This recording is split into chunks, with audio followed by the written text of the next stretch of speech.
Құрметлі ұлы кәсіп иелері болған мұғалімдер һәм ұстазлар, сіздерді 1 октябрь мұғалімдер һәм ұстазлар күні байрамы менен шын кеуілден құтлықлаймыз. Бәрінен бұрын сіздің мемлекетіңіздің һәр тәреплеме рауажлануында, елі қалғымыздың айдың келешегі үшін қызмет ететұғын дүркін әулетларды тарбиялаудағы жанкүйерлік минетлеріңізді жоғары қадірлейміз.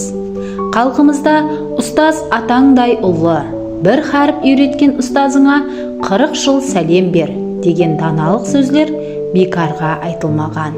Солай екен, біз барға сізге тәжімдеміз, әзиз мұғалім һәм ұстазлар.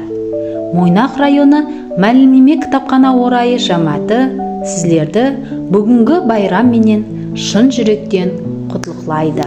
Менің ұстазым, жүріс-тұрысыңыз тәрбия тәлім, екенлігі бүткіл дүнияға мәлім, сонындай кәсіптің иесі сізлер, қалқым әдулеген ұстаз мұғалім.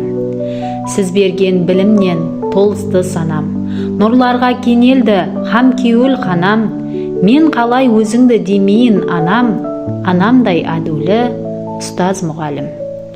Бәрға дұрыс жолға бағдар бергенсіз, өз балаңыз кібі жақсы көргенсіз, машақатқа төзіп жеміс тергенсіз, келешек бағманы ұстаз мұғалім.